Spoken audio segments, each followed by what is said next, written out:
आपको ये बताया गया कि आपको पापों का प्रायश्चित करना चाहिए। कैसे करें प्रायश्चित? आपको मालूम है, मैं हम कुछ घटना सुनाते हैं आपको। अम्रपाली ने प्रायश्चित किया। अम्रपाली ने सैकड़ों आदमियों की जिंदगी खराबी की, कुमार्ग पर चलाया, बहुत सारा धन कमाया, और उस पाप से निजात पाने के लिए भगवान बुद्ध की शरण में गई। भगवान बुद्ध ने शरण में तो ले लिया, मंत्र तो दे दिया, लेकिन साथ साथ में ये भी कहा पिछले जो गुनाह है उसकी भरपाई करनी ही पड़ेगी। इसके बिना आध्यात्मिक उन्नति का केवल मंत्र लेने से जब रास्ता थोड़ी खुलेगा। अम्रपाली ने कहा ठीक है, तो मैंने जो कुछ भी गुनाह किए हैं उस गुनाहों के मैं दो तरह के सजा भुगत हुए। जो कुछ भी पैसा मेरे पास इस अनीति का कमाया हुआ है, इस सारे के सारे पैसे को मैं दुनिया में ज्ञान की संवर्धन करने के लिए खर्च कर दूंगी। उसके पास करोड़ों रुपए की संपत्ति थी, वो ला करके भगवान के बुद्ध के चरणों में रखी और ये कहा जिस तरीके से मैंने अनेकों को गुमराह किया है, आप इन अनेकों को अच्छे मार्ग पर लगा देने के लिए इस पैसे को खर्च कर डालिए। बस ऐसा ही हुआ। भगवान बुद्ध ने अम्रपाली की करोड़ों रुपए की संपत्ति से बुद्ध विहार बना दिए, धर्म प्रचारकों को शिक्षण का प्रबंध कर दिया। बस उससे एक तरीके से जो अनीति का धन था वो सन्मार्ग पर लग गया। प्रायश्चित का एक सही और ईमानदारी का तरीका।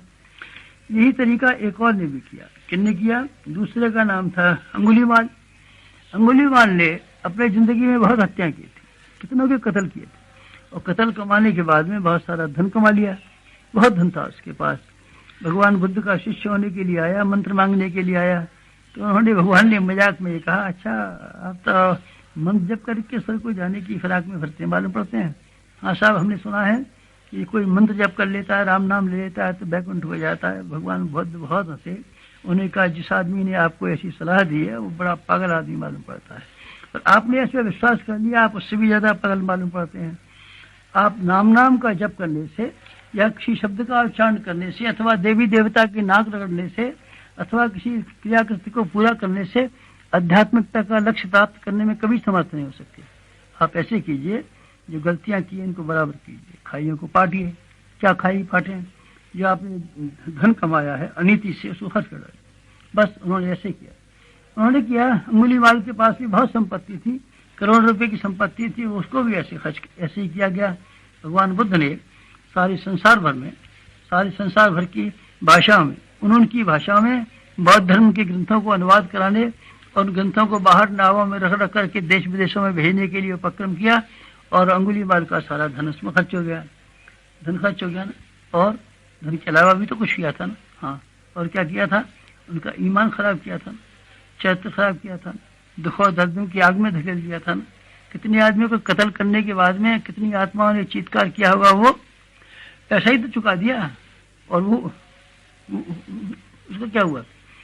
अम्रपाली ने अपने भावी जीवन को भूतकाल की खाई को पाटने के लिए समर्पित कर दिया। वो संत हो गई और संघमित्रा की तरीके से सारे एशिया में और सारे हिंदुस्तान में गांव गांव घूमती फिरी, ज्ञान की शिक्षा देने के लिए, सत्कर्म की शिक्षा देने के लिए। इस तरीके से उन्होंने न केवल अपने धन को उत्सर्ग कर दिया, बल्कि अपने समय को और पसीने को भी उसी में खर्च कर दिया।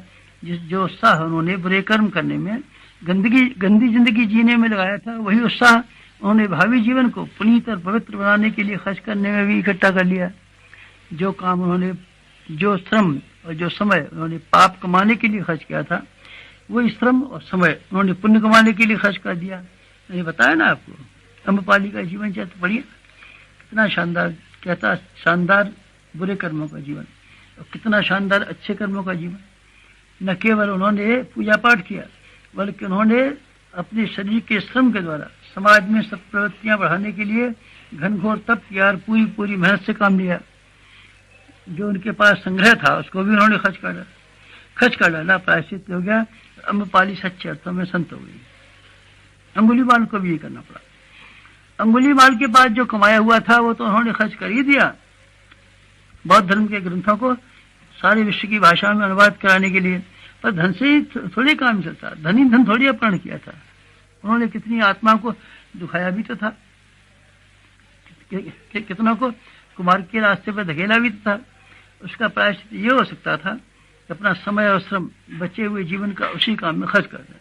वैसा ही हुआ। अंगुलीमाल भी एक संत हो गए और संत होकर के सारे संसार भर में काम करते रहे और चलते रहे बराबर। ये हुआ, ये प्रायश्चित के यही तरीके हैं। इससे कम में कोई प्रायश्चित का तरीका नहीं हो सकता।